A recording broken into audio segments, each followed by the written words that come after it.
आराधना संगीत वर्तमान समय आमर वाक्य शुणिबार यही समय मु आमर प्रभुंकर दास सुश्रुति आज्ञा अच्छा आम मैंने नूतन भाव में दिवस पाई अच्छु तेणुक आम मैंने आसतु समस्ते करताल देकी स्वागत करवा।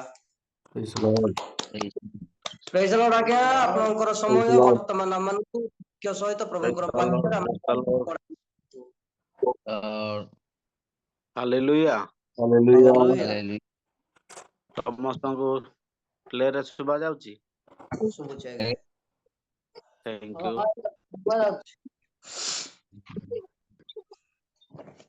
आसंतु आज दिन रे प्रभु आज आमान को नूतन दिन देई अछंती सेति ताहांकर पवित्र महानाम को आमाने धन्यवाद सहित आउ ताहांकर महिमा करिछु आमाने गीत गान द्वारा प्रार्थना द्वारा सही प्रभु आज आमान को एक अधिकार विषय कहपाई जाउछंती विशेषतः अधिकार विषय से आमान को सारण प्रेयर ग्रुप प्रत्येक जूम रे उपस्थित थिबा ता सहित प्रभुंकर दास को विशेष विशेष मो धन्यवाद दिए से आज ये सुजोग देथिबारु मु आपनक निकट ईश्वरंकर वाक्य मु उपस्थापना करूछि समस्त को मो सह परिवार तरफ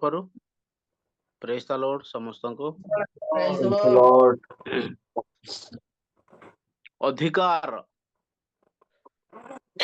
जोड़ा कि अथॉरिटी प्रभु आमान को अधिकार देई अछंती से अधिकार आज माने ताहाकू न जानी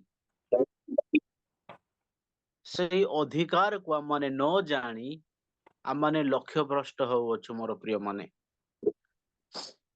विशेष करी से अधिकार विषय रे आमाने देखिबा ईश्वरंकर वाक्य समस्ते जानी छंती माथ्यू लिखित सुसमाचार 28 पर्व तार 18 पद के जदि पाइले टिके पढ़ंतु माथ्यू लिखित सुसमाचार 28 पर्व तार 18 पद पुणी जीव सेवनको निकट को आसी आलाप कर कहले स्वर्ग और पृथ्वी समस्त अधिकार मते दिया जाय। हालेलुया हालेलुया प्रभु आशीर्वाद करंतु सुंदर वाक्य पठन करबा द्वारा एठरे हमने देखु अछु प्रभु जीशुंकर अधिकार वर्तमान प्रभु जीशु आमानकर सृष्टिकर्ता अटंती से प्रभु जीशु आमानकर सृष्टिकर्ता अटंती से एठारे आमान को कहू अछंती अधिकार विषय रे हना नाही पूर्व रे जदि हम माने देखुचु सही जीशु को लोक माने केही तो भविष्यत वक्ता केही केही एलियो केही केही मृत मानक मध्यरु उठी अछंती बोली कहूथिले एठारे से प्रभु जीशु आमान को कहू अछंती एठारे प्रभु आमान को कहू अछंती पुणी जीशु से मानक निकट को आलाप करी कहिले स्वर्ग ओ पृथ्वीर समस्त अधिकार मते प्रदत्त हेई अछि। हालेलुया हालेलुया से एठारे पूरा प्रकाशित करू अछंती से निजे ईश्वर बोली कि एठारे आउ से पुत्र भावरे रहु नहांती ना एठारे ईश्वरंकर पुत्रों को अधिकार दिया अछि बोली सेटा कहू नहांती एहा जीशुंकर पुनरुत्थान परे तांकर प्रकाशित करू अछंती एहा होछि महान आदेश एठारे से प्रभु माने तांको पाखरे जहा स्वर्ग ओ पृथ्वीर जदि हम माने ईश्वरंकर वाक्य देखुछु जिहुदी मानक मध्यरे से माने जानिथिले केवल परमेश्वर ही मनुष्य को क्षमा करिवे। जीसु कौन कहउछंती गोटे पक्षाघात रोगी को कहउछंती तुमरो खटिया घेनी तुमे जाओ किंबा चालो आजी तुमरो पाप क्षमा करा गला। हालेलुया। हालेलुया। सेथिरे फारूसी साधुकी माने तर्क वितर्क करूअछंती ये तो नाजरिତରେ जन्म ହେଇଛି ए कौन पाप क्षमा करि परिबो ईश्वरଙ୍କ छड़ा। केवल सेमानଙ୍କର मंद कल्पना बुझी जीसु प्रकाशित कले मनुष्य पुत्रଙ୍କର पाप क्षमा करिवार अधिकार अछि। हालेलुया। हालेलुया। सेई अधिकार आजी आमाने पाई अछु ना नाही से अधिकार आजी आमाने जो जीशु आमान को देई अछंती से अधिकार आजी आमाने पाइछु ना नाही आमे निजको आमाने पचारिबा आवश्यक। जदि आमाने पाप क्षमार अधिकार ଯାହାର କି ପାପ କ୍ଷମା କରାଯାଇଛି ସେହି ବ୍ୟକ୍ତି ଈଶ୍ୱରଙ୍କର। ହାଲେଲୁୟା। हालेलुया। लॉर्ड ନହେଲେ ବାଇବଲ ଆମମାନଙ୍କୁ ପ୍ରକାଶ କରେ ଯୋଉ ମନୁଷ୍ୟର ପାପ କ୍ଷମା ହେଇନାହିଁ ତାହେଲେ ସେ କାହାର ସନ୍ତାନ? ଶୈତାନଙ୍କର ସନ୍ତାନ। ସେଥିପାଇଁ ପ୍ରଭୁ ଆମମାନଙ୍କୁ ପାପ କ୍ଷମାର ଅନୁଭୂତି ଆମମାନେ ପାଇବାର ଅଛି। ସେ ଅନୁଭୂତି ଆମମାନେ କେମିତି ପାଇବା? ପାପ କ୍ଷମାର ଅନୁଭୂତି କେବଳ ତାହାଙ୍କର ବାକ୍ୟକୁ ଆମମାନେ ପାଳନ କରିବା ଦ୍ୱାରା। ତାହାଙ୍କର ବାକ୍ୟ ଆମମାନେ ପାଳନ କରିବା ଦ୍ୱାରା ଆମମାନେ ପାପ କ୍ଷମାର ଅନୁଭୂତି ଅଧିକାର ଆମମାନଙ୍କର ଜୀବନରେ ଆମମାନେ ବ୍ୟବହାର କରିବା। ପ୍ରଥମ ବିଷୟ ହେଲା ଆମେ କଣ କରିବା? ପ୍ରଭୁଙ୍କ ନିକଟରେ ଅନୁତାପ କରିବା। କଣ କରିବା? ମାନେ ଅନୁତାପ କରିବା। ଅନୁତାପ କରି ପ୍ରାର୍ଥନା କରିବା। ପ୍ରାର୍ଥନା କରିବା ଦ୍ୱାରା ଯୀଶୁ ଆମମାନଙ୍କୁ ବାପ୍ତିସ୍ମ ବିଷୟ ସେ କହୁଅଛନ୍ତି। ଏଠାରେ ସମସ୍ତ ବିଷୟ ଲେଖା ଅଛି। ଯଦି ଆମମାନେ 19 ପର୍ବ ଦେଖିବା, ଅତଏବ ତୁମେମାନେ ଯାଇ ସମସ୍ତ ଜାତିର ଲୋକଙ୍କୁ ପିତା ପୁତ୍ର ଓ ପବିତ୍ର ଆତ୍ମାଙ୍କ ନାମରେ ବାପ୍ତିସ୍ମ ଦେଇ ଆଜି ଏ ପୃଥିବୀରେ ପିତା ପୁତ୍ର ଓ ପବିତ୍ର ଆତ୍ମାଙ୍କ ନାମରେ ଯଦି ଆମମାନେ ବାପ୍ତିଜିତ ହେଇଅଛୁ ତାହେଲେ ଆଉ ତା ପୂର୍ବରୁ ଆମମାନେ ଅନୁତାପ କରିବାର ଅଛି ପ୍ରଭୁଙ୍କ ନିକଟରେ। ମୋ ପାଇଁ ପ୍ରଭୁ ଯୀଶୁ ଖ୍ରୀଷ୍ଟ ଏଇ ଜଗତକୁ ଆସିଲେ, ମୋର ପାପ ପାଇଁ ଏ ଜଗତକୁ ଆସିଲେ। ତାହାଙ୍କର ପବିତ୍ର ରକ୍ତ ଆମମାନଙ୍କୁ ସମସ୍ତ ପାପରୁ ପରିଷ୍କୃତ କରେ। ହାଲେଲୁୟା। Hallelujah hallelujah. କଣ? କେବଳ ପବିତ୍ର ରକ୍ତ ବୋଲି କାହିଁକି କୁହାଗଲା? କାରଣ ସ୍ତ୍ରୀ ଓ ପୁରୁଷଙ୍କ ସମ୍ବନ୍ଧ ଦ୍ୱାରା ସେ ଜନ୍ମ ହେଇନାହାନ୍ତି। ସେ ପବିତ୍ର ଆତ୍ମାଙ୍କ ଦ୍ୱାରା ଜନ୍ମ ହେଇଅଛନ୍ତି। ସେଥିପାଇଁ ପବିତ୍ର ରକ୍ତ ବୋଲି କୁହାଯାଏ। प्रेज ଏହା लॉर्ड ହଉଛି हालेलुया ଅଧିକାର। ସେଥିପାଇଁ ଆଜି ଅନେକ ଲୋକ ଅଛନ୍ତି ବାପ୍ତିସ୍ମ ନେବାରେ ଭୟ କରନ୍ତି। ଅନେକ ଲୋକଙ୍କୁ ମୁଁ ବାପ୍ତିସ୍ମ ବିଷୟରେ ପ୍ରକାଶ କରିଅଛି। ଆଉ ଏହା ଗୋଟେ ପ୍ରଭୁଙ୍କର ଆଶ୍ଚର୍ଯ୍ୟ ବିଷୟ। ଯଦି ଆମମାନେ ଆଜ୍ଞାକାରୀ ହଉଛୁ ତାହେଲେ ପ୍ରଭୁ ଆମମାନଙ୍କୁ ଏ ଅଧିକାରରେ ଆଶୀର୍ବାଦ କରିବେ। ବାପ୍ତିସ୍ମ ହଉଛି 3 ପ୍ରକାର ଅଛି। କେତେ ପ୍ରକାର ବାପ୍ତିସ୍ମ? 3 ପ୍ରକାର। 3 ପ୍ରକାର ବାପ୍ତିସ୍ମ। ପ୍ରଥମ ବାପ୍ତିସ୍ମ ହେଲା ଜଳରେ, ଆଉ ଦ୍ୱିତୀୟ ବାପ୍ତିସ୍ମ ହେଲା ପବିତ୍ର ଆତ୍ମାରେ, ଆଉ ତୃତୀୟ ବାପ୍ତିସ୍ମ ହେଲା ଅଗ୍ନିରେ। Hallelujah. Praise the Lord. Hallelujah. ଏହି 3ଟା ବିଷୟ ଯଦି ଆମମାନେ ପାଇନାହୁଁ, ତାହେଲେ ଆମମାନେ କେବଳ ଜଗତର ଲୋକମାନଙ୍କ ପାଇଁ ଆମମାନେ ବାପ୍ତିଜିତ ହେଇଥିବା। ସେ ଅଗ୍ନିରେ ବାପ୍ତିସ୍ମ ଦିଅନ୍ତି ବୋଲିକି ପ୍ରକାଶ କରାଯାଇଅଛି। ହାଲେଲୁୟା। Hallelujah. ଆଉ ପବିତ୍ର ଆତ୍ମାଙ୍କ ଦ୍ୱାରା ଏ ବିଷୟ ଅନେକ ଲୋକ ଜାଣି ନାହାନ୍ତି। ବହୁତ ଅଳ୍ପ ଲୋକ ଜାଣି ଅଛନ୍ତି। ବାପ୍ତିସ୍ମ ଗୋଟିଏ ସାଧାରଣ ବିଷୟ ନୁହେଁ। ସେଥିପାଇଁ ଈଶ୍ୱରଙ୍କର ବାକ୍ୟ ଆମମାନଙ୍କୁ ପ୍ରକାଶ କରେ, ଏଇ ଜଗତରେ ଜଣେ ପାପୀ ଯଦି ମନ ପରିବର୍ତ୍ତନ କରେ, ସ୍ୱର୍ଗରେ କଣ ହୁଏ? Mahanandavai. Mahananda. Hallelujah. Hallelujah. Hallelujah. ପୃଥିବୀରେ ଆନନ୍ଦ ନୁହେଁ, ଈଶ୍ୱରଙ୍କ ରାଜ୍ୟରେ। ତାହାକୁ ହିଁ ବାପ୍ତିସ୍ମ ବୋଲି କୁହାଯାଏ।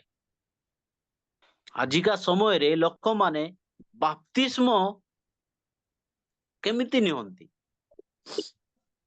କିଏ କିଏ ତାକୁ ଜବରଦସ୍ତି କରାଯାଇଥିବ, କିମ୍ବା କୋଉଠାରେ ବିଜନେସ ପାଇଁ ଫଟୋ ଉଠେଇବା ପାଇଁ କରାଯାଇଥିବ, କିମ୍ବା ସେ ନିଜେ ପ୍ରସ୍ତୁତ ନଥିବ, କିଏ କିଏ ବାହାଘର ହେବା ପାଇଁ ବାପ୍ତିସ୍ମ ହେଉଥିବ।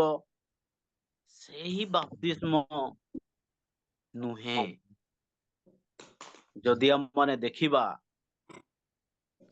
ବାପ୍ତିସ୍ମ ଫିଲିପ ଦେଉଅଛନ୍ତି, ସେ ଖୋଜା ନାଇଁ କି? ଖୋଜା ଯେତେବେଳେ ଈଶ୍ୱରଙ୍କର ବାକ୍ୟ ସେ ଯିଶାୟ ଭବିଷ୍ୟତ ବକ୍ତା ପାଠ କରୁଅଛନ୍ତି, ସେ ବୁଝିପାରୁନାହାନ୍ତି। ସେଇ ସମୟରେ ସେ କୋଉଠି ଯାଉଅଛନ୍ତି? ସେ ତାଙ୍କର ସବାରରେ ଯାଉଅଛନ୍ତି। ସେଇ ସମୟରେ ଈଶ୍ୱରଙ୍କର ଯୀଶୁଙ୍କର ଶିଷ୍ୟ ଫିଲିପ ତାଙ୍କ ନିକଟରେ ଉପସ୍ଥିତ ହେଉଅଛନ୍ତି, ଆଉ ସେ ବିଷୟ ବୁଝାଉଅଛନ୍ତି। ସେ ବୁଝିଲା କ୍ଷଣି ମୁଁ କଣ କରିବି? ସେଇ ସମୟରେ ଯିବା ସମୟରେ ପଥ ପାର୍ଶ୍ୱରେ ଏକ ଜଳ ଦେଖୁଅଛନ୍ତି। ତମେ ଯଦି ଯୀଶୁଙ୍କ ନାମରେ ଯଦି ବାପ୍ତିଜିତ ହବ, ପରିତ୍ରାଣ ପାଇବ। Hallelujah, hallelujah. Hallelujah. Praise the Lord. Hallelujah. ସେ ସମୟରେ ସେ ତାର କ୍ୱେଶ୍ଚିନ୍ କିଛି ନାହିଁ, ସେ ବୁଝେଇ ଦେଲେ ତାଙ୍କୁ। ଆଜି ଏହି ପୃଥିବୀରେ ପ୍ରଭୁ ଆମମାନଙ୍କୁ ପାଳକକୁ ଦେଇଅଛନ୍ତି।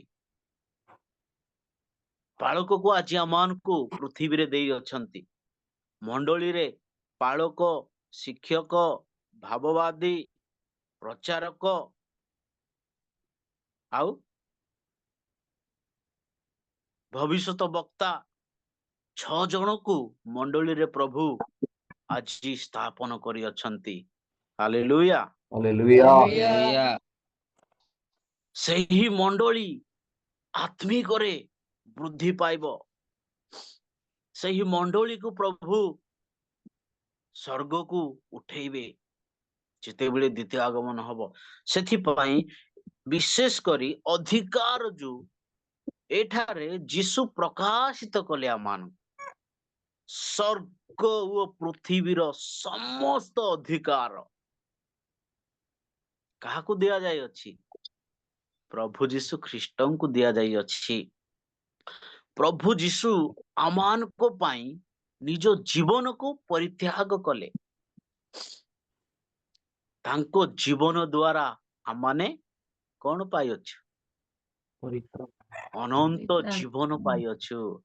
ତାଙ୍କର ବଳିଦାନ ଦ୍ୱାରା ଆମମାନେ ଅନନ୍ତ ଜୀବନର ଅଧିକାରୀ ହେବାର ଅଥରିଟି ଆମମାନେ ପାଇଅଛୁ। ମୋର ପ୍ରିୟର Praise the Lord. ପ୍ରଭୁଙ୍କର ଦାସ ଦାସୀ ମାନେ, ସେଥିପାଇଁ ସେ ପ୍ରଭୁ ଆମମାନଙ୍କୁ ଅଧିକାର ଦେଇଅଛନ୍ତି। ସେ ଅଧିକାରକୁ ଆମମାନେ ଜାଣିବାର ଅଛି।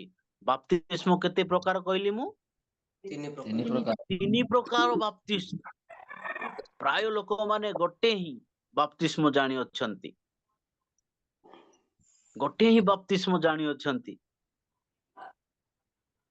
କିନ୍ତୁ ସେଟା ବି ନିଜ ଆତ୍ମାରୁ ନୁହେଁ, ଖାଲି ଶରୀରର ବାପ୍ତିସ୍ମ ବିଷୟ।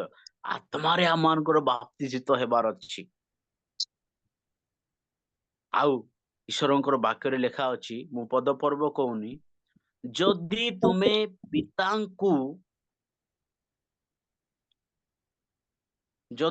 ପିତାଙ୍କୁ ମାଗିବ ପବିତ୍ର ଆତ୍ମା, ସେ ତୁମମାନଙ୍କୁ ପବିତ୍ର ଆତ୍ମା ଦେବେ ବୋଲି ଲେଖା ଯାଇଅଛି। କେତେ ଜଣ ଉପସ୍ଥିତ ଥିବା ମୋର ଭାଇ ଭଉଣୀ ମାନେ ପବିତ୍ର ଆତ୍ମା ମାଗିଛନ୍ତି? ପବିତ୍ର ଆତ୍ମା ଆମେ ବ୍ୟକ୍ତିଗତ ଆମେ ପିତାଙ୍କୁ ଆମମାନେ ମାଗିବାର ଅଛି। ସେ ପ୍ରଚୁର ଭାବରେ ଆମମାନଙ୍କୁ ପବିତ୍ର ଆତ୍ମା ଦିଅନ୍ତି ପରା। ବାକ୍ୟ କହୁଅଛି, ମୁଁ କହୁନି। ଆଜି ପୃଥିବୀରେ ପବିତ୍ର ଆତ୍ମା ନ ପାଇ ମିନିଷ୍ଟ୍ରି କରିବା ଆମର ବିଫଳ। ପବିତ୍ର ଆତ୍ମା ପ୍ରାପ୍ତ ନ ହେଇ ଆମର ସେବା କାର୍ଯ୍ୟ କରିବା ବିଫଳ। ପବିତ୍ର ଆତ୍ମା ପ୍ରାପ୍ତ ନ ହେଇ ଆମେ ବିଶ୍ୱାସୀ ହେବା ବିଫଳ। ସେଥିପାଇଁ ପ୍ରଭୁ ଖ୍ରୀଷ୍ଟଙ୍କର ଆତ୍ମା ଯଦି ତୁମମାନଙ୍କ ଠାରେ ଅଛି, କାହାର ଆତ୍ମା? ଖ୍ରୀଷ୍ଟଙ୍କର ଆତ୍ମା ଯଦି ତୁମମାନଙ୍କ ଠାରେ ଅଛି, ସେହି ଆତ୍ମା ତୁମର ମୃତ୍ୟୁ ଶରୀରକୁ ପୁନର୍ଜୀବିତ କରିବେ। ହାଲେଲୁୟା। Lord. ଆତ୍ମା କିଏ? ସେ ହିଁ ପବିତ୍ର ଆତ୍ମା। Hallelujah. Praise the Lord. Hallelujah. ସେଥିପାଇଁ ଏ ଜଗତରେ ପବିତ୍ର ଆତ୍ମା ଆମମାନଙ୍କ ଠାରେ ଅଛନ୍ତି। ସେ ଆମମାନଙ୍କୁ ସାହାଯ୍ୟ କରନ୍ତି। ସେ ଆମମାନଙ୍କୁ ପଥ ପ୍ରଦର୍ଶକ ବୋଲି ଯୀଶୁ କହିଅଛନ୍ତି। କେବଳ ୱାର୍ସିପ କରିବା ଦ୍ୱାରା ପବିତ୍ର ଆତ୍ମା ଆସେ ନାହିଁ ଆଜ୍ଞା ମାନେ। ଜଣେ କହିବା ଦ୍ୱାରା ପବିତ୍ର ଆତ୍ମା ଆସେ ନାହିଁ। ଆସେ? ଜଣେ କହିବ ପବିତ୍ର ଆତ୍ମା ଆସେ ବୋଲି ଆସିବ? No. ଜମା ଆସିବ ନାହିଁ। ଆଜି ମଣ୍ଡଳୀ ଗୁଡାକରେ, ଚର୍ଚ୍ଚ ଗୁଡାକରେ ମିଥ୍ୟା ଭାବରେ ସେମାନେ ପବିତ୍ର ଆତ୍ମା ପାଇଲୁ, ଏମିତି ପାଇଲୁ, ସେମିତି ପାଇଲୁ, ସେମାନେ ଅଭିନୟ କରୁଅଛନ୍ତି। ପବିତ୍ର ଆତ୍ମା ଗୋଟିଏ ଦିନ ଆମ ଜୀବନକୁ ଆସିଥାଏ, ଯେଉଁ ଦିନ ଆମମାନେ ଆତ୍ମାରେ ପ୍ରଭୁଙ୍କ ଉପସ୍ଥିତିରେ ଆମମାନେ ବସିବା। ଆମେ ଅନୁତାପ ହୃଦୟରେ ପ୍ରଭୁଙ୍କ ଠାରେ ଆମମାନେ ନିଜକୁ ସମର୍ପଣ କରିବା। ସେ ଆସୁଥିବ ଯାଉଥିବ, ଆସୁଥିବ ଯାଉଥିବ, ଏହା ବାଇବେଲ ପ୍ରକାଶ କରେ ନାହିଁ। ସେଇଦିନ ପେଣ୍ଟିକଷ୍ଟ ଦିବସରେ 120 ଜଣ ପବିତ୍ର ଆତ୍ମାରେ ପୂର୍ଣ୍ଣ ହେଲେ। Hallelujah. Praise the Lord. Hallelujah. 120 ଜଣ ଆଶ୍ଚର୍ଯ୍ୟ ଭାବରେ ଆକାଶରେ ମହାଲକ୍ଷଣ ଦେଖାଗଲା, ଭୂମିକମ୍ପ ହେଲା। ପ୍ରଭୁ ଯୋଉ ଚୁକ୍ତି କରିକି ଯୋଉ ସ୍ୱର୍ଗାରୋହଣ କଲେ, ସେ ପେଣ୍ଟିକଷ୍ଟ ଦିବସରେ ପବିତ୍ର ଆତ୍ମାକୁ ଏ ପୃଥିବୀକୁ ପଠେଇଲେ। ତା ପୂର୍ବରେ ଯଦି ଆମେ ଦେଖୁଛୁ, ତାଙ୍କର ଶିଷ୍ୟମାନଙ୍କୁ ସେ ଦର୍ଶନ ଦେଲା ପରେ ତାଙ୍କର ଶିଷ୍ୟମାନଙ୍କୁ କହୁଅଛନ୍ତି ପବିତ୍ର ଆତ୍ମା ଗ୍ରହଣ କରନ୍ତୁ ବୋଲି କହୁଅଛନ୍ତି। ତା ପାଖରେ ହିଁ ଥିଲା ସେ, କିନ୍ତୁ ଜଗତ ତାହା ପ୍ରାପ୍ତ ହେଇନଥିଲା। ଯଦି ଆମେ ବିବ୍ଲିକାଲ ଦେଖିବା, ସେ ମୁଖରେ ଫୁ କରି ଫୁଙ୍କି ଦେଇଥିଲେ, ପବିତ୍ର ଆତ୍ମା ଗ୍ରହଣ କର ବୋଲି ନିଜର ଶିଷ୍ୟମାନଙ୍କୁ ସେ ପବିତ୍ର ଆତ୍ମା ବିଷୟରେ କହିଥିଲେ। ଆଉ ସେ ଜଗତ ସେ ନିଜର ଯାହାକୁ ସେ ଇଚ୍ଛା କରନ୍ତି ତାହାକୁ ସେ ପବିତ୍ର ଆତ୍ମା ଦିଅନ୍ତି। ତା ପୂର୍ବରେ ଥିଲା, କିନ୍ତୁ ଯୀଶୁ ସ୍ୱର୍ଗାରୋହଣ ପରେ ସେ ସମସ୍ତେ ପବିତ୍ର ଆତ୍ମାରେ ପୂର୍ଣ୍ଣ ହୁଅନ୍ତୁ ବୋଲି ପେଣ୍ଟିକଷ୍ଟ ଦିବସରେ ଏଇ ପୃଥିବୀକୁ ସେ ଆସିଲେ, ଅଗ୍ନି ସଦୃଶ ଆସିଲେ। ହାଲେଲୁୟା। Hallelujah. ସେଦିନ ପରଭାଷା ଲୋକମାନେ ପାଇଲେ।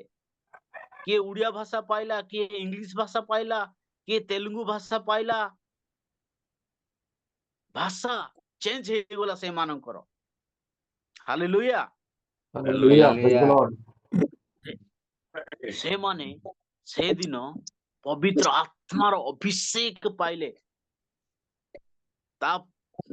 ସେହି ଦିନ ପିତର ମଧ୍ୟ ପବିତ୍ର ଆତ୍ମାରେ ପୂର୍ଣ୍ଣ ହେଲେ।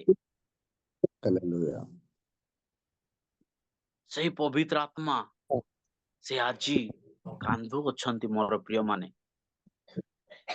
ପବିତ୍ର ଆତ୍ମା ଗୋଟେ ପଟେ, ଆମେ ଗୋଟେ ପଟେ। ପବିତ୍ର ଆତ୍ମା ଯାହା ଇଚ୍ଛା କରୁଅଛନ୍ତି ସେ ଅନୁସାରେ ମନୁଷ୍ୟ ଜୀବନ କାଟୁନାହାନ୍ତି, ସେ ରୋଦନ କରୁଅଛନ୍ତି। ସେ ଆମ ପାଇଁ ବିଳାପ କରୁଅଛନ୍ତି। ସେ ଆମ ପାଇଁ ବିଳାପ କରୁଅଛନ୍ତି ଆଜି ଏ ପୃଥିବୀରେ। ସେଥିପାଇଁ ମୋର ପ୍ରିୟ ଦାସ ଦାସୀ ମାନେ, ସେ ଅଧିକାର ଆମେ ଗ୍ରହଣ କରିବାର ଅଛି। ଏକ୍ସାମ୍ପଲ, ପିତା ଯେପରି ନିଜର ସନ୍ତାନ ମାନଙ୍କୁ ନିଜର ପୌତ୍ରିକ ସମ୍ପତ୍ତିରେ ଅଧିକାର ଦେଇଅଛନ୍ତି। ପିତା ଯେପରି ନିଜର ସନ୍ତାନ ମାନଙ୍କୁ ଅଧିକାର ଦେଇଅଛନ୍ତି ତାଙ୍କର ସମସ୍ତ ବିଷୟ, ସେ ମଧ୍ୟ ଆଜି ଆମମାନଙ୍କୁ ସେ ଅଧିକାର ଦେଇଅଛନ୍ତି। ପବିତ୍ର ଆତ୍ମା ସେ ପ୍ରକାଶ କରିଅଛନ୍ତି। ଆଉ ଗୋଟେ ବିଷୟ ଦେଖିବା, ମାନେ ସେ ବିଷୟ ହିଁ ଦେଖିବା। ପ୍ରଥମ ଯୋହନ 1:9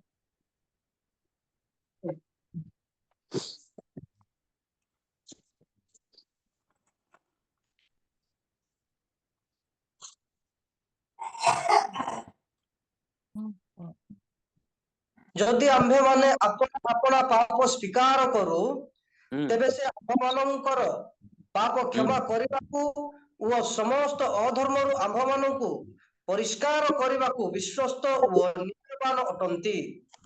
ହାଲେଲୁୟା, ହାଲେଲୁୟା। Hallelujah. ଏହା ହଉଛି ଯଦି ଆମମାନେ ଆପଣା ପାପ କଣ କରୁ, ପ୍ରଭୁଙ୍କ ଠାରେ ସ୍ୱୀକାର କରୁ, ତେବେ ପ୍ରଭୁ ଆମମାନଙ୍କୁ କ୍ଷମା କରିବେ। ଖାଲି ବାହାନାରେ ଆମେ କାନ୍ଦିଦେଲେ ପ୍ରଭୁ କ୍ଷମା ଦେବେ ନାହିଁ। ଆମେ ବାହାନା ଦେଖେଇଥାଉ ମଣ୍ଡଳୀରେ ବେଳେ ବେଳେ।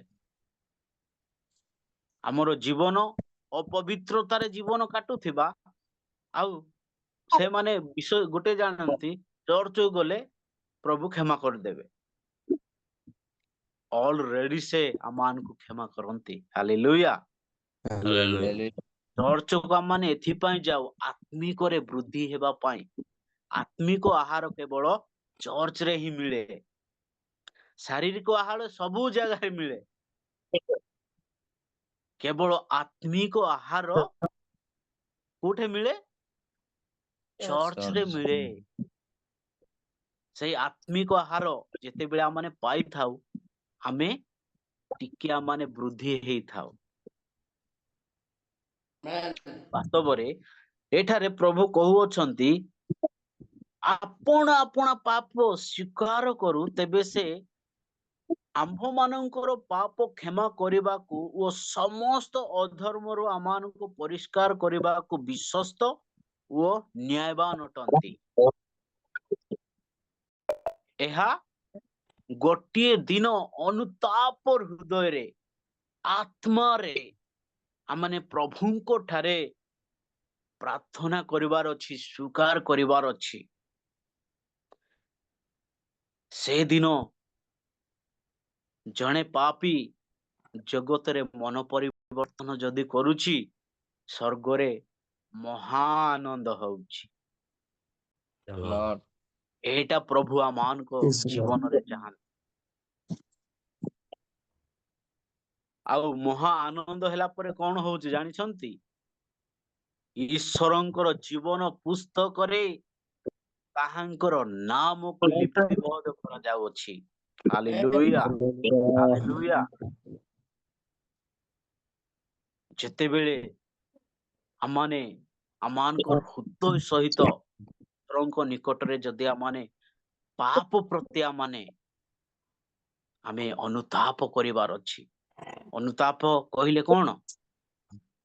ଆମେ କାନ୍ଦିବାର ଅଛି ପ୍ରଭୁଙ୍କ ପାଇଁ।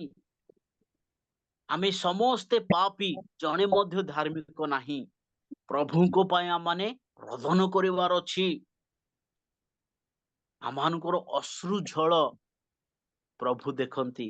ଗୀତ ସଂହିତାରେ ଲେଖା ଯାଇଅଛି, ସେ ଆମର ଅଶ୍ରୁ ଜଳକୁ ପରା ସେ ତାଙ୍କର ଜାଗାରେ ସେ ସଂଗ୍ରହ କରି ରଖୁଅଛନ୍ତି।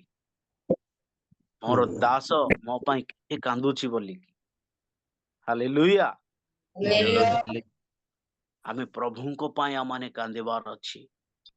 ଆଉ ସେ ଆମମାନଙ୍କର ସମସ୍ତ ଅଧର୍ମ,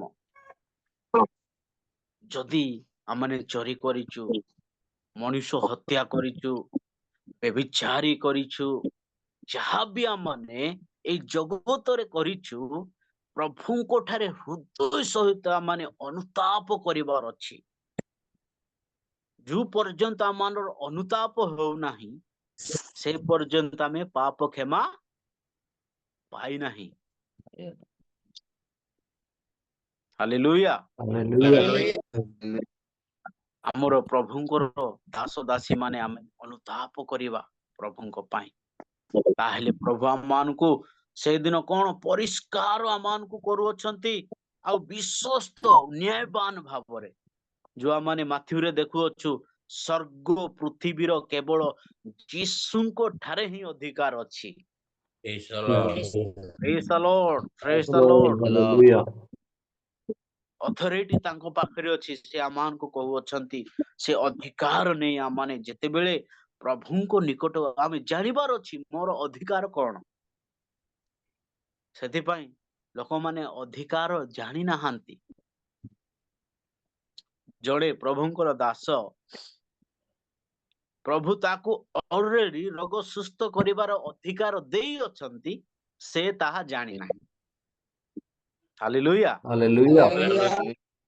ଜଣେ ପ୍ରଭୁଙ୍କର ଦାସକୁ ରୋଗ ସୁସ୍ଥ କରିବାର ଅଧିକାର ଦେଇଅଛନ୍ତି, ସେ ତାହା ଜାଣିନାହିଁ।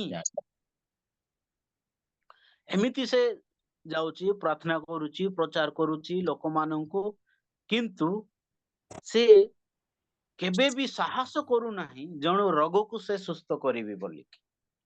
ଏହା ଆମେ ମଧ୍ୟ ଭୟ କରିଥାଉ, ହଁ ନା ନାଇଁ?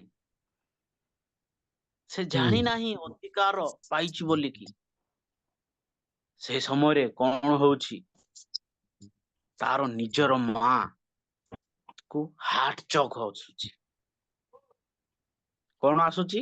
ହାର୍ଟ ଚକ୍। ହାର୍ଟ ଚକ୍ ହେଲେ ଲୋକମାନେ ମରିଯାଆନ୍ତି। ତାକୁ ଦେହରେ ଝାଳ ବହିବ, ତା ଦେହରେ ଝାଳ ବହିବ, ଆଉ ସେ ଛଟପଟ ହେଇଯିବ, ତାର ଶ୍ୱାସ ରୁଦ୍ଧ ହେଲା ପରି ଲାଗିବ। ସେ ବ୍ୟକ୍ତି କଣ କଲା? ପ୍ରଭୁଙ୍କ ଠାରେ ଆଣ୍ଠୁ ଭାଙ୍ଗିଲା, ଆଉ ପ୍ରାର୍ଥନା କଲା। ପ୍ରଭୁ ତାଙ୍କୁ 1 ସେକେଣ୍ଡରେ ସୁସ୍ଥତା ଦେଲେ। Hallelujah. Amen. Praise God. Hallelujah. Praise the Lord. ସେକେଣ୍ଡରେ ପ୍ରଭୁ ତାକୁ ସୁସ୍ଥତା ଦେଉଅଛନ୍ତି। ସେ ବ୍ୟକ୍ତି କେହି ନୁହେଁ। ଆଜି ମୁଁ ତୁମମାନଙ୍କ ନିକଟରେ ମୁଁ ନିଜର ସାକ୍ଷ୍ୟ ମୁଁ ପ୍ରକାଶ କରୁଅଛି। Hallelujah. Hallelujah. Praise the Lord. ପ୍ରଥମ ସୁସ୍ଥତା ଆମ ନିଜ ଘରୁ ଆରମ୍ଭ ହେଲା। ସେଥିରେ ମୁଁ ଜାଣିଲି ମୁଁ ରୋଗ ସୁସ୍ଥ କରିବାର ଅଧିକାର ପାଇଅଛି ବୋଲିକି। Amen. Hallelujah. Praise the Lord. Hallelujah. ଏମିତି ପ୍ରଭୁଙ୍କର ସେବା କାର୍ଯ୍ୟ ମୁଁ ଆମ ଓଡ଼ିଶାରେ କରୁଥିଲି। ଏମିତି କି ଅନୁଗୁଳ, ଢେଙ୍କାନାଳ, ଦେବଗଡ଼, ସୁନ୍ଦରଗଡ଼, ସେ ମଧ୍ୟରେ ମୁଁ ସେବା କାର୍ଯ୍ୟ କରୁଥିଲି। ସେଠାର ଲୋକମାନେ ମତେ ଗୁରୁ ବୋଲି ଡାକୁଥିଲେ। Yes, Lord. ଗୁରୁ ବୋଲି ଡାକୁଥିଲେ ସେମାନେ। କିନ୍ତୁ ମୁଁ ଗୁରୁ ଭାବରେ ପରିଚିତ ନୁହେଁ, କିନ୍ତୁ ତାଙ୍କ ଦ୍ୱାରା ମୁଁ ଗୁରୁ ହେଇଯାଇଥିଲି। ସେଠାରେ ମରିଥିବା ବ୍ୟକ୍ତି ମଧ୍ୟ ପୁନର୍ଜୀବିତ ହେଇଥିଲେ। ଜଣେ Praise the Lord. ବୁଢା ଲୋକ। Hallelujah. Praise the Lord. Hallelujah. Yes, Lord. Thank you, Jesus. Praise the ସେ Lord. ଅଧିକାର ମୁଁ ସେଇଦିନ ମୁଁ ଜାଣିଲି ପ୍ରଭୁ ମତେ ଅଧିକାର ଦେଇ ଅଛନ୍ତି। ଏଟା ଗୋଟେ ବହୁତ ଲମ୍ବା କାହାଣୀ, କିନ୍ତୁ ସେମାନଙ୍କୁ ମୁଁ ଯେତେବେଳେ ସେମାନେ ମରିଥିବା ଲୋକ, ସେମାନେ କଟକ ଯାଇଥିଲେ, ବହୁତ ବଡ ତାଙ୍କର ଜୀବ ଫୁଳିଥିଲା, ଆଉ ସେମାନେ ଲାଷ୍ଟରେ ଡକ୍ଟର ମଧ୍ୟ ତାକୁ ରେଫର କରିଦେଲେ, ଇଏ ଆଉ ବଞ୍ଚିବ ନାହିଁ। ତାର ପେଟ ଫୁଲିଥିଲା, ମୁହଁ ଫୁଲିଥିଲା, କଥାବାର୍ତ୍ତା ହଉନଥିଲା। ସେ 3 ଦିନ ଘରେ ଖାଲି ମରିବା ପାଇଁ ଜଗିଥିଲେ। ସେ ଜାଗାକୁ ଆମମାନେ ରାତି 8ଟାରେ ଯାଇଥିଲୁ ସାଇକେଲ ଧରିକି। ସେଠାରେ ଏମିତି ପ୍ରାର୍ଥନା, ବେଶୀ ନାହିଁ 15 ମିନିଟ କରାହେଲା। 15 ମିନିଟରେ ମୁଁ ମଧ୍ୟ ଅଧିକାର ପାଇଛି ସତ, କିନ୍ତୁ ଏ ବ୍ୟକ୍ତି ଉଠିବ ନା ନାହିଁ ମୋର ମଧ୍ୟ ବିଶ୍ୱାସ ସନ୍ଦେହ ଥିଲା। କିନ୍ତୁ ପ୍ରାର୍ଥନା ଦ୍ୱାରା 5 ମିନିଟରେ ସେ ରୋଗୀ ଥିଲା। Hallelujah. Hallelujah. Praise the Lord. ପ୍ରଭୁଙ୍କର ମହିମା ହଉ, ପ୍ରଭୁଙ୍କର ଗୌରବ ହଉ। ସେ ଜାଗାରେ ବିଶ୍ୱାସ କରିବନି ଆଜ୍ଞା, ଅନେକ ଲୋକ ପ୍ରଭୁ ଗ୍ରହଣ କଲେ। କି ପ୍ରଭୁ ଇଏ ମରିବା ଲୋକକୁ ଉଠଉଛନ୍ତି, କି ପ୍ରଭୁ Amen. ଇଏ। Praise God. ଲୋକମାନେ Hallelujah. Lord. ପଚାରିଲେ ଏ ବିଷୟରେ ଆମମାନଙ୍କୁ କୁହନ୍ତୁ। ପୁରା ଗହଳି ହେଇଗଲା ଗାଁ ସାରା। ସେଇ ସମୟରେ ଯୀଶୁଙ୍କର ବାକ୍ୟକୁ ପ୍ରଚାର କରିବାର ସୁଯୋଗ ମିଳିଲା। ସେ ଏରିଆରେ ଗୋଟିଏ ଦିନରେ 14 ଜଣ ବାପ୍ତିଜିତ ହେଇଥିଲେ। Praise the hallelujah. Lord. Hallelujah. Hallelujah. ପ୍ରଭୁ କାର୍ଯ୍ୟ କଲେ। ଗୋଟିଏ ଦିନରେ 14 ଜଣ ମନ ପରିବର୍ତ୍ତନ କଲେ। Amen. Praise the Lord. Thank ଗ୍ରହଣ you, Jesus. କରିବୁ, ଆମେ ଗ୍ରହଣ କରିବୁ, ମାନେ ଏମିତି ହେଇଗଲା। ମୁଁ ସେମାନଙ୍କୁ, ଆପଣ ଯୋଉ ବିଶ୍ୱସ୍ତ ଦେଖିଲେ ତାହା ପାଇଁ ପ୍ରଭୁଙ୍କୁ ଗ୍ରହଣ କରନ୍ତୁ ନାହିଁ। ଆପଣ ଯୀଶୁଙ୍କର ଜନ୍ମ, ମୃତ୍ୟୁ, ଯୀଶୁ କିଏ, ସବୁ ବିଷୟ ମୁଁ ଆପଣଙ୍କୁ ଶିକ୍ଷା ଦେଲା ପରେ ମୁଁ ଆପଣମାନଙ୍କୁ ବାପ୍ତିସ୍ମ ଦେବି। ସେମାନଙ୍କୁ ସମସ୍ତ ବିଷୟ ସେମାନଙ୍କୁ କ୍ଲାସ କରାହେଲା। ସବୁ ବିଷୟ ସେମାନେ ଜାଣିଲେ, ତାପରେ ସେମାନେ ପ୍ରଭୁଙ୍କୁ ଗ୍ରହଣ କଲେ। Hallelujah. Amen. Praise the Lord. ପ୍ରଭୁଙ୍କର ଆଶ୍ଚର୍ଯ୍ୟ କାର୍ଯ୍ୟ ଏପରି ହେଇଥାଏ। ଅଧିକାର ଆଜି ଆମମାନେ ପ୍ରଭୁ ଦେଇ ଅଛନ୍ତି, କିନ୍ତୁ ଆମେ ତାକୁ ବ୍ୟବହାର କରୁନାହୁଁ। ଏଠାରେ ଯେତେ ଜଣ ଉପସ୍ଥିତ, ପ୍ରତ୍ୟେକ ଜଣଙ୍କୁ ପ୍ରଭୁ ଅଧିକାର ଦେଇ ଅଛନ୍ତି। ଆମେନ କୁହନ୍ତୁ। Amen. Hallelujah. Amen. Praise the Lord. Hallelujah. Amen. ଆମେ ସେ ଅଧିକାର ଆଜି ଆମମାନେ ନ ଜାଣିବା ଦ୍ୱାରା ରୋଗ ସୁସ୍ଥ କରିପାରୁନୁ। ସେ ଅଧିକାର ଆମମାନେ ନ ଜାଣିବା ଦ୍ୱାରା ଆମେ ଲୋକମାନଙ୍କ ନିକଟରେ ପ୍ରକାଶିତ ହେଇପାରୁନୁ। ସେଥିପାଇଁ ଅଧିକାରକୁ ଆମମାନେ ଜାଣିବାର ଅଛି। ଏକ୍ସାମ୍ପଲ ଦିଏ ମୁଁ ଜଗତ ବିଷୟରେ। ଯଦି ଜଣେ ମନ୍ତ୍ରୀର ଜଣେ ଅଧିକାର ପାଇଥିବ ଡ୍ରାଇଭର ଗାଡି ଚଲେଇବା ପାଇଁ, ଆଉ ଅନ୍ୟ ଜଣେ ଚଳେଇ ପାରିବ କି? ଚଳେଇ ପାରିବ ନାହିଁ। ତାକୁ ଅଧିକାର ଦିଆଥିବ, ତାକୁ ଗୋଟେ ସାର୍ଟିଫିକେଟ ଦେଇଥିବେ ମନ୍ତ୍ରୀର ଗାଡି ଚଲେଇବା ପାଇଁ ବୋଲିକି। ସେ ତାକୁ ଯେତେବେଳେ ପାଇଥିବ, ସେ ଅଧିକାରରେ ସେ ଗାଡି ଚଲାଉଥିବ। ଠିକ ସେପରି ଆମେ ଯଦି ଈଶ୍ୱରଙ୍କର ଅଧିକାର ପାଇଅଛୁ, ସେ ଅନୁସାରେ ଆମମାନେ ପୃଥିବୀରେ ବଞ୍ଚିବାର ଅଛି। ମୋର ପ୍ରିୟ ମାନେ, ଆଉ ଗୋଟେ ବିଷୟ, ସମୟ ହେଇଗଲା, ବହୁତ ବିଷୟ ରହିଅଛି। ଆଉ ଗୋଟେ ବିଷୟ ଆମମାନେ ଦେଖିବା, ଯୋହନ 14 ପର୍ବ 17 ପଦ। ଯୋହାନ 14 ଅର୍ଥାତ୍ ସେହି ସତ୍ୟମୟ ଆତ୍ମାଙ୍କୁ ଦେବେ।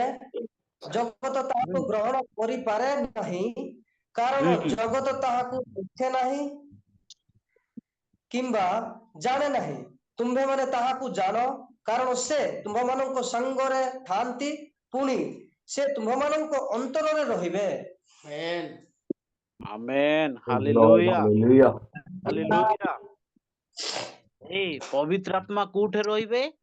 ଅନ୍ତରରେ ରହିବେ। Amen. ଲୋକମାନଙ୍କର ଚିନ୍ତାଧାରା ସେ ଚର୍ଚ୍ଚକୁ ଗଲେ ଆମେ ପବିତ୍ର ଆତ୍ମା ପାଇବୁ, ସେ ଜାଗାକୁ ଗଲେ ଆମେ ପବିତ୍ର ଆତ୍ମା ପାଇବୁ, ସେଠାରେ ମାନେ ସୁନ୍ଦର ୱାର୍ସିପ କରିବା ଦ୍ୱାରା ପବିତ୍ର ଆତ୍ମା ପାଇବୁ।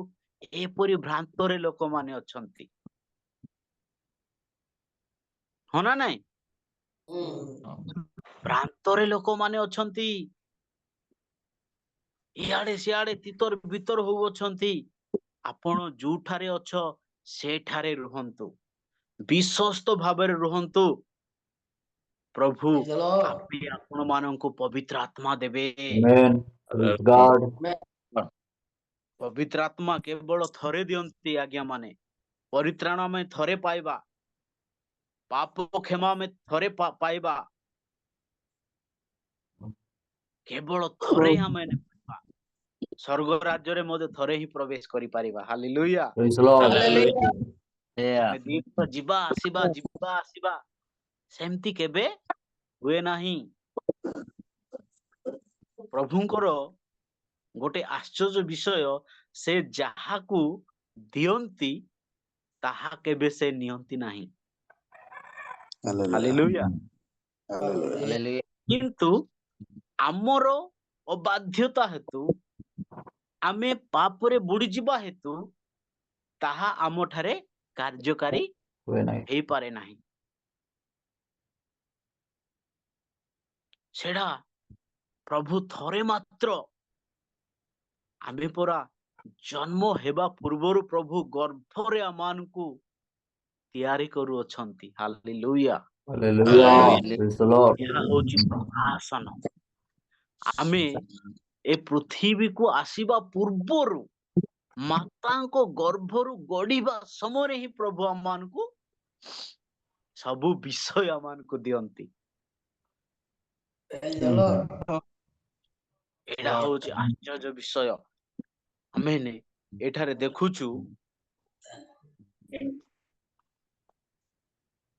ସେ ସତ୍ରରେ, ଅର୍ଥାତ୍ ସେହି ସତ୍ୟମୟ ଆତ୍ମାଙ୍କୁ ଦେବେ, ଜଗତ ତାହାକୁ ଗ୍ରହଣ କରିପାରେ ନାହିଁ, କାରଣ ଜଗତ ତାହାଙ୍କୁ ଦେଖେ ନାହିଁ କିମ୍ବା ଜାଣେ ନାହିଁ। ତୁମ୍ଭେମାନେ ତାହାଙ୍କୁ ଜାଣ। ହାଲେଲୁୟା। ତୁମ୍ଭେମାନେ ତାହାଙ୍କୁ ଜାଣ, ଯେଉଁମାନେ କି ପ୍ରଭୁଙ୍କୁ ଭୟ କରନ୍ତି, ଯେଉଁମାନେ କି ପ୍ରଭୁଙ୍କ ଇଚ୍ଛା ଅନୁସାରେ ଚାଲନ୍ତି, ଯେଉଁମାନେ ପ୍ରଭୁଙ୍କର ସେବା କାର୍ଯ୍ୟ କରନ୍ତି, ଯେଉଁମାନେ ପ୍ରଭୁଙ୍କ ଠାରେ ବିଶ୍ୱସ୍ତ ଭାବରେ ବିଶ୍ୱାସ ଜୀବନ କାଟନ୍ତି, ସେଇ ଲୋକ ହିଁ ଜାଣିବ ଆକ୍ୟୁରେଟ। ଆଉ ଜଗତ ତାହା ଜାଣେ ନାହିଁ। ପ୍ରାର୍ଥନା କରିବା ଦ୍ୱାରା ଜଣେ ମୂର୍ଚ୍ଛା ହେଇକି ପଡିଗଲେ ସେ ପବିତ୍ର ଆତ୍ମା ନାହିଁ, ତା ପାଖରେ ମନ୍ଦ ଆତ୍ମା ଥିବ, ସେ ପଢିଯିବ।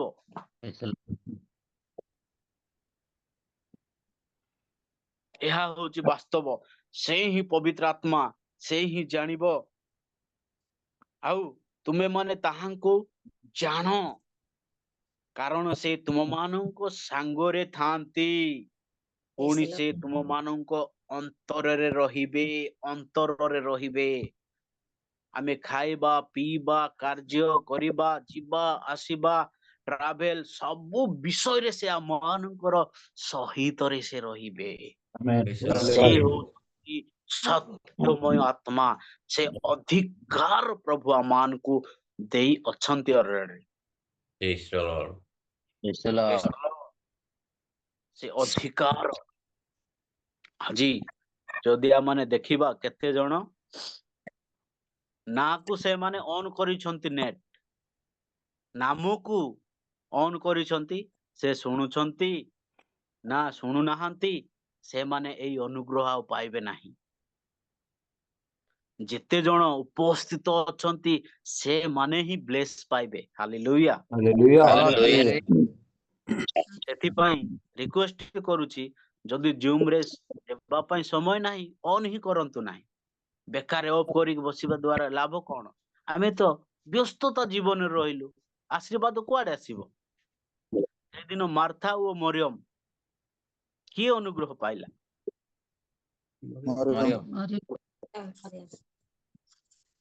ସେ ମରିୟମ ଆଶୀର୍ବାଦ ପାଇଲା, କାରଣ ସେ ଧ୍ୟାନରେ ପ୍ରଭୁଙ୍କ ଠାରେ ସେ ବସିଲା ଆଉ ସେ ରୋଷେଇ ବାସ କରିବାରେ ସେ ବ୍ୟସ୍ତ ରହିଲା। ପ୍ରଭୁ କାହାକୁ ଆଶୀର୍ବାଦ କରୁଅଛନ୍ତି? ଅଧିକ ଗୁରୁତ୍ୱ କାହାକୁ ଦେଉଅଛନ୍ତି? ଯିଏ କି ବାକ୍ୟ ଶୁଣିବ, ବସିବ, ସମୟ ଦେବ। ସେ ହିଁ ପ୍ରଭୁଙ୍କ ପାଇଁ ହିଁ ଖାଦ୍ୟ ସେ ରୋଷେଇ କରୁଛି, କିନ୍ତୁ ପ୍ରଭୁ ତାକୁ ଖାଇବା ପିଇବା ଆବଶ୍ୟକ ନାହିଁ। ଆମେ ତ କାଲି ବି ଖାଇବା, ପରଦିନ ବି ଖାଇବା, କିନ୍ତୁ ଏହି ବାକ୍ୟ ସମୟ ଠିକ ସମୟରେ ପ୍ରଭୁ ଆମମାନଙ୍କୁ ସେ ସମୟକୁ ଆମେ ଆରାମ ସେ କମଳ ଗୁଡେଇକି ଶୋଇଥାନ୍ତୁ। ଆଜି ଏ ବାକ୍ୟ ଆଜି ପାଇନଥାନ୍ତୁ, ବାକ୍ୟ ଆମେ ପାଇନଥାନ୍ତୁ, ଆମେ ବାକ୍ୟ ନ ପାଇବା ଦ୍ଵାରା ଆଜି ଲୋକମାନେ ବିନଷ୍ଟ ହେଉଅଛନ୍ତି ଆଜ୍ଞା ମାନେ।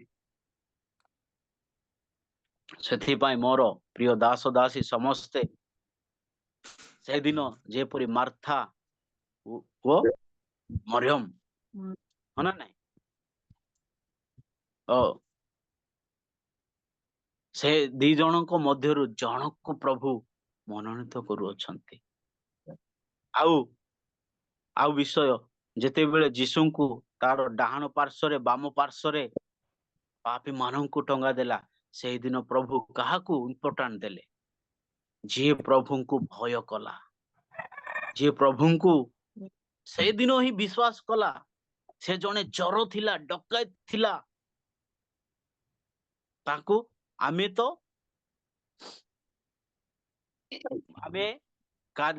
ମନ୍ଦ କାର୍ଯ୍ୟ କରିବା ଦ୍ୱାରା ଆମେ ଦଣ୍ଡ ଭୋଗୁଅଛୁ।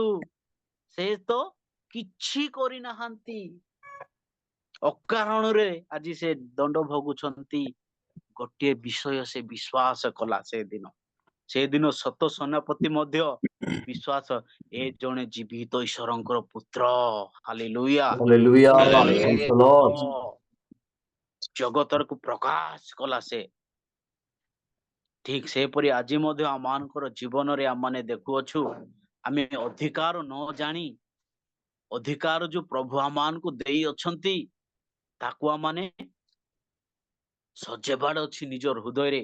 ପବିତ୍ର ଆତ୍ମା ବିନା ମାନେ ପୃଥିବୀରେ କିଛି ନାହିଁ।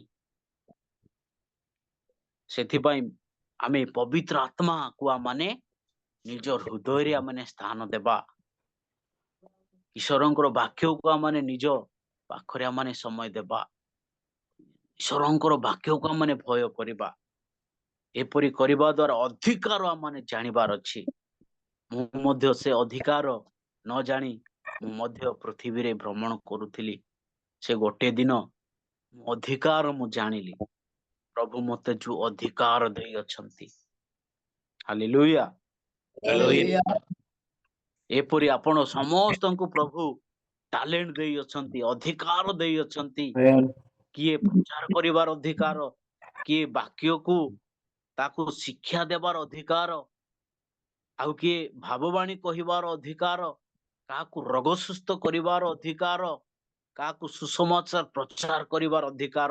ପ୍ରଭୁ ଏହା ଆପଣ ମାନଙ୍କୁ ଜଣକୁ ଆପଣ ମାନଙ୍କୁ ଦେଇଅଛନ୍ତି। ସେ ଅନୁସାରେ ବିଶ୍ୱସ୍ତ ଭାବରେ ଯଦି ଆମେ ପ୍ରଭୁଙ୍କର କାର୍ଯ୍ୟ କରିବା, ପ୍ରଭୁ ଆମମାନଙ୍କୁ ସେ ସ୍ୱର୍ଗ ରାଜ୍ୟରେ ସ୍ମରଣ କରିବେ।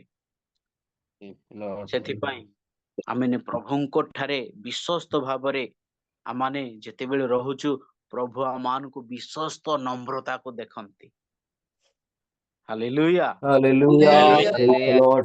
ପ୍ରଭୁ ଆମମାନଙ୍କୁ ଜ୍ଞାନକୁ ଦେଖନ୍ତି ନାହିଁ, ପ୍ରଭୁ ଆମମାନଙ୍କୁ ଟଙ୍କା ପଇସାକୁ ଦେଖନ୍ତି ନାହିଁ, କେବଳ ନମ୍ର ହୃଦୟକୁ ପ୍ରଭୁ ଦେଖନ୍ତି। ଗୀତ ସଂହିତାରେ ଲେଖା ଅଛି, ଗର୍ବିଙ୍କୁ ପରମେଶ୍ୱର ଦୂରରୁ ଚିହ୍ନନ୍ତି ବୋଲି ଲେଖାଯାଇଅଛି। ଗର୍ବିକୁ ପରମେଶ୍ୱର କୋଉଠୁ ଚିହ୍ନନ୍ତି? ଦୂରରୁ ଚିହ୍ନନ୍ତି। ଆଉ ଧାର୍ମିକ ମାନଙ୍କର ପ୍ରାର୍ଥନା ପ୍ରଭୁ ହିଁ ଶୁଣିବେ। ପ୍ରାର୍ଥନା ଆଉ ଶୁଣିବେ ନାହିଁ, କରିବ। ହେଲେ ଆଉ ଏ ପୃଥିବୀରେ ଯଦି 2 ଜଣ ଲୋକ ଯଦି ଏକ ମନରେ ପ୍ରାର୍ଥନା କରୁଛନ୍ତି ପ୍ରଭୁ ତାହା ସାଧନ କରିବେ। Hallelujah. Hallelujah. Praise the Lord. Hallelujah. ସେଥିପାଇଁ ଅଧିକାର ଆମମାନେ ଜାଣିବାର ଅଛି। ଅଧିକାର ପ୍ରଭୁ ଯୋଉ ଦେଇ ଅଛନ୍ତି ମୁଁ ତାକୁ କେମିତି ଭାବରେ ରିସିଭ କରୁଛି। ଏପରି କରିବା ଦ୍ୱାରା ପ୍ରଭୁ ଆମମାନଙ୍କୁ ଅନୁଗ୍ରହ ଦୟା ଆମେ ନିଜର ଜ୍ଞାନରେ ନିଜର କର୍ମରେ ଆମେ କେବେ ପରିତ୍ରାଣ ପାଇନାହୁଁ। ଫ୍ରିରେ ଆମମାନେ ପାଇଅଛୁ। ପ୍ରଭୁ ଯୋଉ ଆମମାନଙ୍କୁ ଫ୍ରିରେ ଆମମାନଙ୍କୁ ପରିତ୍ରାଣ ଦେଇଅଛନ୍ତି। ଆମେ ଧର୍ମ କର୍ମ କରି ଆମମାନେ ପରିତ୍ରାଣ ପାଇନାହୁଁ। କେବଳ ଅନୁଗ୍ରହ ଦ୍ୱାରା ଆମେ ପାଇଅଛୁ। Amen. এই ବାକ୍ୟ ଦ୍ୱାରା ପ୍ରଭୁ ଆମ ସମସ୍ତଙ୍କୁ Amen. ଆଶୀର୍ବାଦ Praise the Lord. Hallelujah. Praise the Lord. ଧନ୍ୟବାଦ ଆଜ୍ଞା ଆପଣଙ୍କର ବାକ୍ୟ ପାଇଁ। ଆଉ ସୁନ୍ଦର ବାକ୍ୟ ଦେଲେ ଆମମାନଙ୍କ ଜୀବନରେ